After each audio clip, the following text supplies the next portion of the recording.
keep his laws, statutes, and commandments, he is forced to keep his promise. And his promise was that I have chosen the Israelites, and I will redeem them out of the hand of their enemies. Now read that. Now, so the point I was getting was the reason why they cleave to us is because we showed the power of our God. God showed his power. So they say, look, I'm with y'all. I want to be on y'all's side, right? But guess what? In order to be on our side, there's something that comes with that. Read. Verse 2.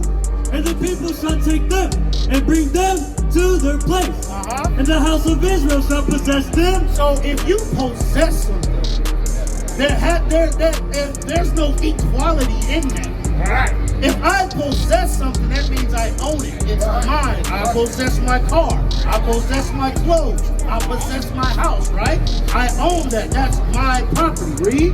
And the house of Israel shall possess them in the land of the Lord for servants and handmaids. Guess what? God said we were going to possess them for servants and handmaids.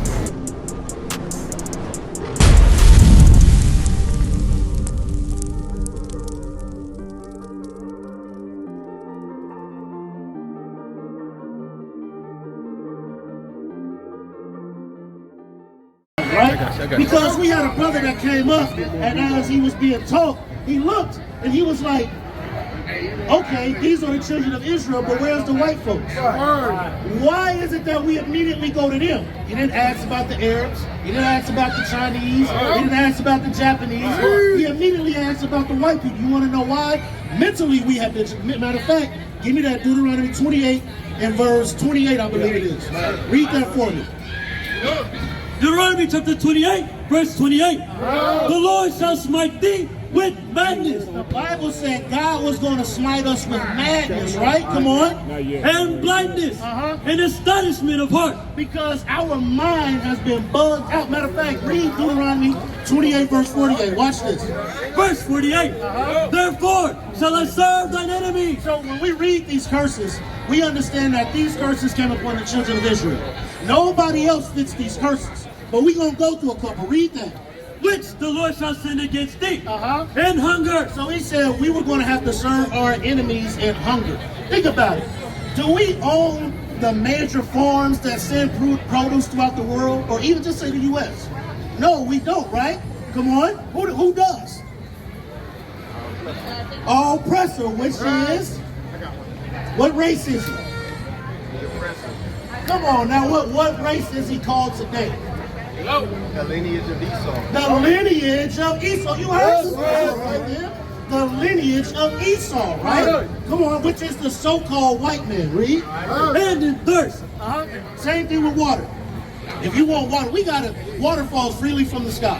But yeah, we all got a water bill that we got to pay. Why? Because our oppressors have made us pay for our water. It says that in Limitations, right? Come on. And in what of all things? Think of anything you want. That chain, where'd you have to get that from? The store. Right, who owns that store? I honestly don't know. Right, it ain't our people, because them diamonds that's in there, they don't come from us. Guess who owns the diamonds and all that? The same people that put you in slavery. The same people that insured the slave ships. The so-called Jewish people. They're not really the real Jews, but they're the same people that own those things. Guess what? God called them all what at the beginning? And thou, therefore shall I serve thine enemy. He called them our enemies. That's right. Keep going. And send us against thee in hunger, and in thirst, and in nakedness, and in want of all things. Keep going. And he shall put a yoke of iron upon thy neck. Look at this. It said that he was going to put a yoke. Where's the other one at? A yoke of iron upon our neck, right here. Look at this. Look at the yokes of irons that he put upon our neck. Who did that to us as a people? What race of people put yokes of iron on blacks, Hispanics, and Native Americans' necks? That was Deuteronomy chapter 28 and verse 48. I got you. That's a good question. Give me Deuteronomy 1 and 1. Bring it out. That's an excellent question. Read that for me. Deuteronomy chapter 1 verse 1. These be the words which Moses spake unto all Israel. So Moses spoke these words unto all Israel. These were the words that he was letting Israel know what was going to befall them, whether they kept God's commandments or they didn't, right? So now, go back to verse 48. I wanted to get to the bottom of that. Read. And he shall put a yoke of iron upon thy neck until he hath destroyed thee. The point is, until he have destroyed us. How did he destroy us, right? Let's think about it. How did the so-called white man destroy blacks and Hispanics and Native Americans as a people? Today is called Fiesta Day, right? Fiesta Day. What is it? Can anybody tell me why y'all celebrate this? Huh? Why do you celebrate Fiesta? Huh? Anybody? You out here, you spending your money on it, you're getting drunk, you spending your money and your time, but can't nobody explain why they out here celebrating Fiesta Day. Fiesta Day, guess what? The so-called white man conquered and took over Texas. What independence do so-called Hispanics have right now? What fiesta are they celebrating? Because are they not still in captivity just like we are? Are they kids not on the borders in foil blankets? Are they not being deported day after day? Their parents being deported back overseas? So what is it that they're celebrating? Because to me, it doesn't look like we don't have anything to celebrate. We still fall up under these curses. We still are up under the curses God has said we were going to go into for not keeping His commandments. We don't even celebrate the Sabbath. Right, we don't even celebrate the Sabbath. Deuteronomy chapter 28, right? Yes, sir. What preceded the verses that were read? Like, does it talk about any promises or if we were to obey God? Yes. Okay. Oh, no, go ahead. Finish the next question. And then, if Moses was writing to the children of Israel, the response of Israel was going to determine whether or not God would bless them or curse them. Correct. So now, that's a great question, right? So now, read Deuteronomy 28, verse 1. So when you read Deuteronomy 28, verses 1 through 14, those were the blessings that we were going to get for keeping God's commandments. 15 through 68 were all the curses that was going to happen. So now, like you asked, well, what was going to be the blessings if we kept the commandments, right? Read that. Deuteronomy chapter 28, verse 1. It shall come to pass, if thou wilt hearken diligently unto the voice of the Lord thy God, Right? to observe and to do all His commandments, which I command thee this day, that the Lord thy God will set thee on high. So God said that if we kept His commandments, He was going to set us on high. And guess what? There was a time that we were keeping this. I'm going to keep reading. I'm going to show you. Read. Above all nations of the earth. So it said we were above all nations upon the earth. Have you read the Bible before? So you know the time period of King David? So when King David came into power, he put all nations up under his foot. Wow. So when King Solomon came into play, the kingdom was at ease. Wow. Everything was at peace. So at this time we were keeping God's laws. We were set above, on high, above all nations. We had our own land. We kept our own laws. Guess what? King David had every nation paying our people taxes. That's what happens when we keep God's laws. And guess what? When we keep God's laws, it's going to happen again.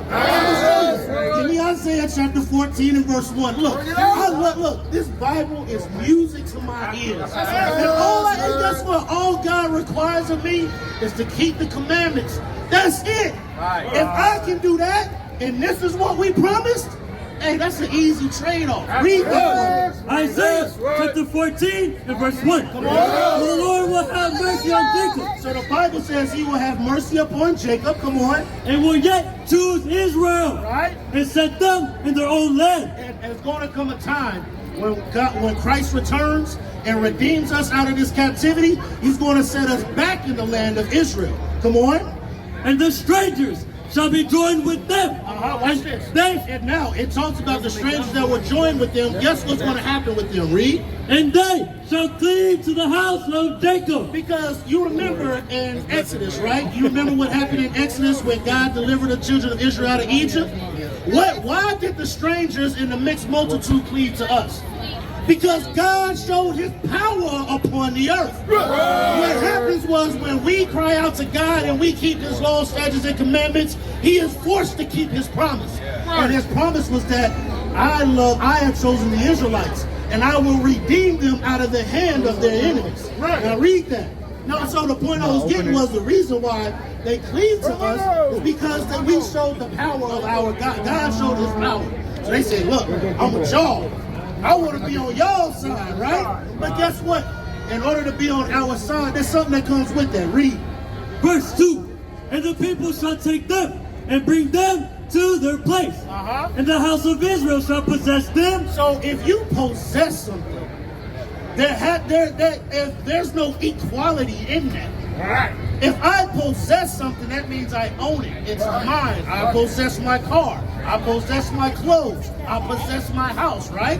I own that. That's my property. Read.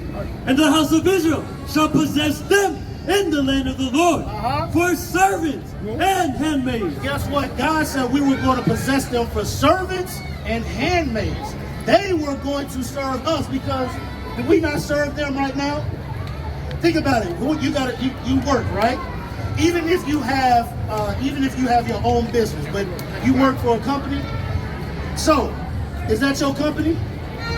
You gotta work when they say you work. You gotta request to them time off if they give you time off, right? But let's say you had your own business. Say you make your own schedule, you make your own money, right? You better pay them taxes. Because if you don't pay them taxes, they're gonna take it all away from you, right? So now, this is the thing you asked about what would happen if we kept God's laws, right? This is what would happen if we kept God's laws. Now, what are some of those laws? Because obviously, we have went away from those laws, right? In order for us to be in this position right now, that means that we strayed away from God's laws, right? So now, give me 1 Corinthians chapter 11. I'm going to show you something. There's certain laws that we were supposed to keep, that God said that we must keep in order to get the kingdom, right? 1 Corinthians 11 and verse 3. Read that for me. 1 Corinthians chapter 11, verse 3. But I will have you know that the head of every man is Christ. So do you believe in the Bible? All right, so now there are certain things, and this is the thing. Don't take this as like a bashing thing, because we were all in a certain place, right? So watch this. Read. And the head of the woman is the man. So it's given a hierarchy. You got God, Christ, man, woman, right? Come on. And the head of Christ is God. Come on.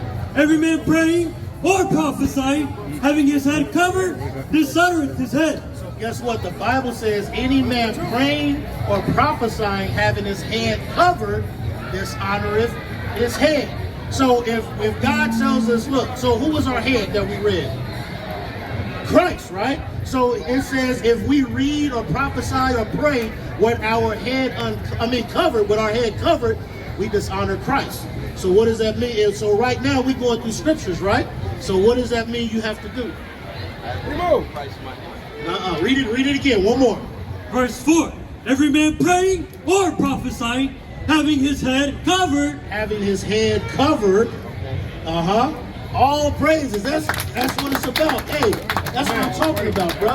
And this is the thing. When we get these laws, and when we get these laws, it's up for us to change now, right? Now that we didn't know, now you have brothers coming and tell you, hey, this is what we got to do, right? So now, can you grow hair on your head? Up until like 15 minutes ago when I got a head shave. Okay. So guess what? Everybody has a certain hairline, right? Everybody's hair don't grow the same, but when it grows, we got to let it grow. You already got it for me? Read that. Leviticus chapter 19, verse 27.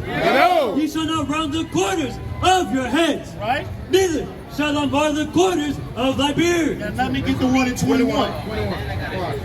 I know. So the thing is, so you can line up. You know what I mean? There's nothing wrong with that. But when it talks about round the corners of your beards, cutting into your natural line. So you can keep a hair on your face, just don't cut it into your, go past your natural line, right? Read 21. Leviticus chapter 21, verse 5. They shall not make baldness upon their head. Neither shall they shave off the corner of their beard. So it's commanded to us not to make baldness upon our head. So whatever way our hair grow, we can cut it, we can make it look nice, but we can't take it all the way off. That's a commandment to us. That's what God commanded, right? Because when we left out of we left out of Egypt, right? So we were following their customs. God is telling us to lose those customs.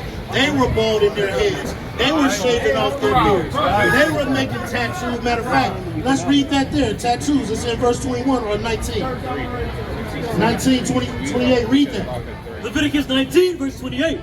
You shall not make any cuttings in your flesh for the dead. So guess what? These were the customs that we were following as we were leaving Egypt. We were balding our head, we were getting tattoos, and we were shaving off our beard. That's why God said, no, you don't do that. For example, if you see a lion in the wild, right? How can you tell that lion from a male lion from a woman lion? The male, right? And anybody got the Bible dictionary? Who got the Bible? You got it? Watch this. I'm going to show you what the Bible says is about a beard. Hey, and this is what it's about, bro. At the end of the day, this is what we want to do. We want to engage in our people and understand that and let them know. Yeah, people go passing by, they whatever, I don't want to hear it. I love these type of conversations because we can teach. We can go. We can show you. You got questions, we got answers, right? Give me the battery back. It's under, it might be under beard. You might as well take the whole camera. Oh, for real, because I'm going. Watch this. I'm going to show you what the Bible dictionary says. Oh, okay. So read this highlighted part on beard. Read that.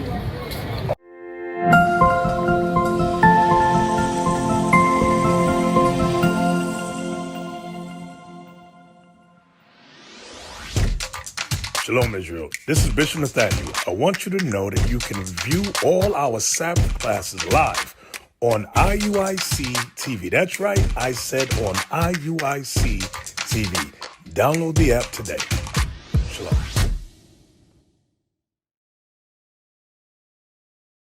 Here, a badge of manly dignity. And what? A badge of manly dignity. Beard is a badge of manly dignity. But what has society told us we have to do? Think of you watch sports. Yeah, shave it off. You watch sports?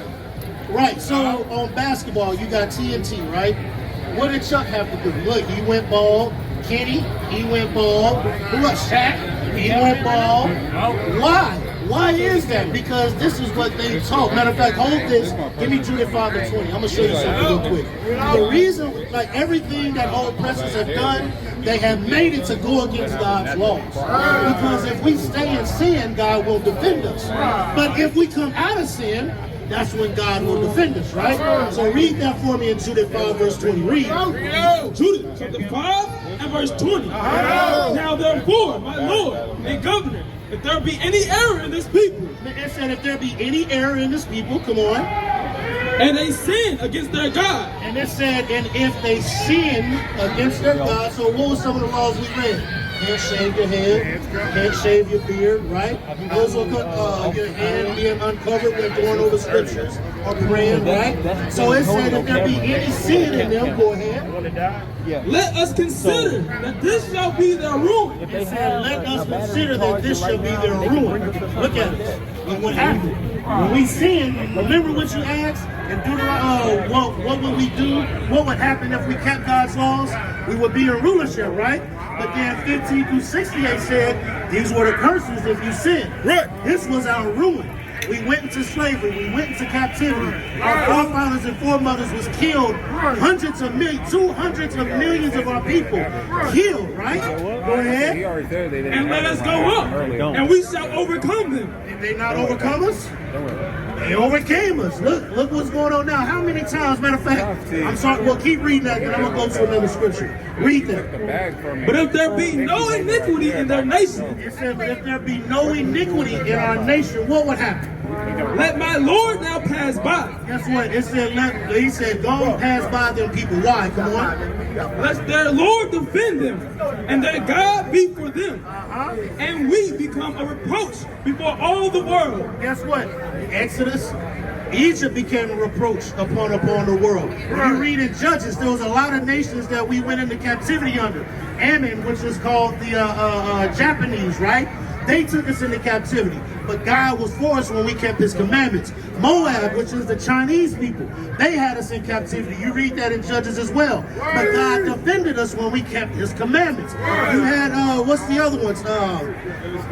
Yeah, the Philistines, right? All these people had us in captivity, but when we kept God's commandments, he fought for us and he brought us out of that captivity. The laws that you all were talking about, no. So those are the laws that we're just supposed to keep all together, right? So now, it's about 600 and what? Over 600 laws, right? Oh, that's sacrificial. But yeah, but the sacrificial laws, yeah, we've done away with. We no longer sacrifice, so there's no Levitical priesthood today. So we don't take sacrifices to the priest because Christ, give me that in Hebrews chapter 10, and start at verse 1. I'm going to show you. Hey, no, hey, hold on, hold this. Give me 1 Timothy, study to show thyself approved. This is the reason why. No, forget that. Give me Nehemiah 8:8. I'm sorry. Nehemiah 8:8. I'm going to show you. This is our job. This is the thing. This is our history book, right? Nobody should be able to tell you anything about your family and stuff. You should know more about your family, your history, than anybody else, right? Give me Nehemiah 8, verse 8. Read that. Nehemiah chapter 8 and verse 8. So they read the book and the law of God distinctly. So it is our job to read in the book of the law of God distinctly. Come on. And gave the sense. And our job is to give our people the sense. Come on. And cause them to understand the reading. That is our job, is to cause our people to understand the reading. How can we do that? So, 1 Timothy. Timothy. Study to show how do we able to give people the sense? We got to study. We got to be in these words. And I'm going to show you a couple more things. We got to study. We got to show ourselves approved unto God. You know what I want? It's 2 Timothy. Okay, there you go. That's what I'm talking about, brothers. Look, so you know, look, that's what I'm talking. What's your name? Charles. My name is Seth. Read that. 2 Timothy chapter 2 and verse 15. Study to show thyself approved. So we got to study to show ourselves approved, right? Come on. Unto God, a workman that needs not to be ashamed, rightly dividing the word of truth. Rightly dividing the word of truth. But how can we rightly divide, right? Give me Psalms 111 and 10. Because are not your pastors in the church all the time? They so-called study, right? But are they really rightly dividing the word? I'm going to show you how you rightly divide the word. Read that. Psalms chapter 111 and verse 10. Let's go right back to the laws that we were talking about, and we're going to go right back to it. Read that. The fear of the Lord is the beginning of wisdom. So if you fear God, that's the beginning of wisdom, because if you fear God, you're obviously going to do what he said to do, right? Come on. A good understanding. The way that you have understanding is by what? Have all they that do his commandments. What do you have to do? His commandments. So you can only understand this Bible if you do his commandments, right? So now, let's go. I started it before, I never got to it. So, what day, so people selling Fiesta Day, right? But my brother even reminded, we were out here selling Fiesta Day, but we won't celebrate the Sabbath. When's the Sabbath? Today, right? Today is the Sabbath. Give me Exodus 20. Read that. Exodus chapter 20 and verse 8. So when it comes to the laws, that's what I was going to get, Hebrews. We're going to come back to Exodus 20. Give me Hebrews 10. So the Levitical laws weren't done away with. We no longer have to sacrifice. So the laws dealing with that, we don't have to do anymore, right? So now, there still are laws that we still have to keep. So for example, can I rob you? No, because God commanded me not to do that. Can I just kill you for no reason? No, because God gave me a law, thou shalt not kill, right? Can I take your wife? No, because God said I cannot be an adulterer or a fornicator, right? So read that for me. Hebrews chapter 10 and verse 1. For the law having a shadow of good things to come. So it was a shadow of good things to come. Come on. And not the very image of the thing. can never with those sacrifices, which they offer year by year continually, make the comers thereunto perfect. He said those sacrifices could not make us perfect, right? Even though it was commanded of us to do it, but what happened? We had evil amongst our people. God said, if you stole, okay, I need to go bring a turtle dove. So the mind state of a nigga, all right, I'm gonna steal, let me just go offer this turtle dove, right? But guess what? There was also, because any sin you committed, at that time, God required blood. It may have been an animal blood, it may have been your blood. So guess what? There was sins back then that if we committed, it required our blood, right? So now with Christ, God has given us a chance to fix ourselves. But read that. Verse 2, for then would they not have been ceased to be offered? Because if they made us perfect, will we not have stopped offering sin? But guess what? We were still in sin, so we had to keep sacrificing over and over, right? Come on. Because that the worshipers, once purged, should have had no more conscience of sins. Right, now give me Hebrews, I believe it's 11 and 25. I want to show you something. 11 and verse 25. I believe it's either 10 and 25 or 11 and 25. I think it's 10. 10 and 25. Read that. Hebrews chapter 10 and verse 25. Not forsaking the assembly of ourselves together, as the manner of some is, but exhorting one another, and so much the more as ye see the day approaching. Right. For if we sin willfully, So now the thing is, if we sin willfully, because yeah, the Levitical law is done away with, but there's still other laws that we must keep, right? So if we sin willfully, because back then we sinned willfully. Like I said, okay, I'll steal, I'll just go take this turtle dove, bam, I'm good. You know what? I want to steal again. And we gonna take this turtle dove, bam, I'm good, right? But now it's saying if we sin willfully now, come on. after that we have received the knowledge of the truth. After we see the knowledge of the truth, come on. There remaineth no more sacrifice for sin. There's no more sacrifices of sins. Why? Come on. But a certain fearful looking for of judgment of fiery indignation, Right. which shall devour the adversaries. Come on. He that despised Moses' law died without mercy. So it said those that despise Moses' law back then, it said we died without mercy. Right? If there are 2 or 3 witnesses, we were put to death. Right? Come on. Under 2 or 3 witnesses of how much sore punishment. So now, how much a sore punishment? Now read. Suppose ye, shall he be thought worthy who hath trodden under the foot the Son of God, and hath counted the blood of the covenant wherewith he was sanctified an unholy thing? So how do we count Christ's sacrifice an unholy thing? So you know how we used to take the turtle dove and be like, oh, I'm fine, I'll just get a turtle dove. Guess what? Christ gave his life now. So now you mean to tell me we don't, it's one thing to disregard a pigeon's life, right? Or a turtle dove's life, but now you've disregarded Christ's life. Same thing Christianity does. You know what? I'm gonna go be in the club reveling right now, and then I'm gonna go to church tomorrow on Sunday, Lord, forgive me. That's what they're doing right now. So this is what we're saying is that back then, yeah, the sacrifice never made us perfect. But now that Christ has died, that should make us perfect because this man gave his life for us, right? So if you can't get it right with Christ, you ain't gonna get it right? So now, let's go to Exodus 20, the law of the Sabbath. Do you know the laws concerning the Sabbath? Not fully, right? So let's get some of them, right? So you do understand that today is the Sabbath, and our days start at sundown. So from Friday sundown to Saturday sundown, that's a day, right? So from Friday sundown to Saturday sundown, we're gonna get some of those laws. Read that. Exodus chapter 20 and verse 8. Remember the Sabbath day to keep it holy. Right. 6 days shalt thou labor and do all thy work. But the 7th day, in it thou shalt do no work. So it says 6 days shall we labor, right? So Sunday, Monday, Tuesday, Wednesday, Thursday, Friday, we do all our labor, right? Come on. Thou, nor thy sons, nor thy daughters, thy maidservants, nor thy maidservants, nor thy cattle, nor thy strangers that is within thy gate. For in the 6th day the Lord hath made heaven and earth, the sea, and all that is in them is, and rested the 7th day. So guess what? We're not supposed to work. So serve our work, working for hire, cutting your grass, washing your car, stuff like that. There's not supposed to be any work being done, right? But now, remember you said, did you get the shape up today?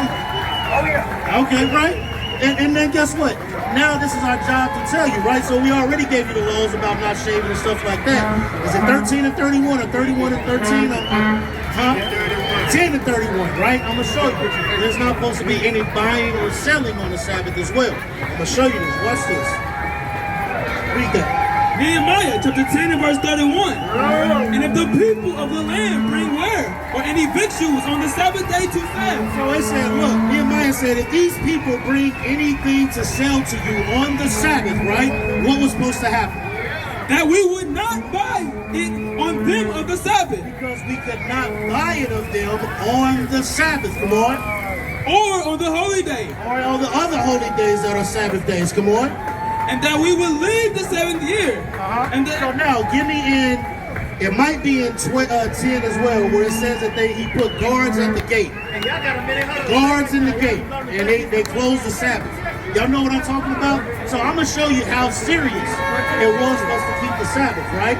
So 13:19, read that for me. Book of Nehemiah, chapter 13 and verse 19. And it came to pass, and when the gates of Jerusalem began to be dark before the Sabbath, I command that the gates should be shut. So Nehemiah said, I commanded that the gates should be shut on the Sabbath, come on. And charged that they should not be open till after the Sabbath. He said guards. When you put a guard somewhere, what do they do? They protect it, right? That's how serious. So for example, say you go into a federal building, right? And you do something that you ain't supposed to do, what they gonna do? They gonna hem your ass up, right? So the same way, Nehemiah put diligent men at the gate to keep them from breaking the Sabbath. So he said, look, because our people was wicked. So he said, look, there's no buying and selling on the Sabbath. But because you're so wicked, and I know you're gonna try, because look at what our people, look, our people don't care. They will sell, buy, and sell on the Sabbath. They're doing it right now, right? He said, I had to put guards at the gate so that you couldn't go and sneak out and buy or sell. Because if they tried to, they got hemmed up. And guess what? No, we can't do that today. No. But what we can do is give you the law according to God. And that's our job. Did Jesus ever break any rules on the Sabbath? No, sir. So you're thinking of when they pick corn, right? Is that the one? When he healed, right? So give me the one, and I want the one in Matthew. I think that's the one I want in Matthew. Yes. So let's get it right quick, right? So what happened was they said if he can heal. No, I want the one that said if an ox fall in the ditch. That's the one I want.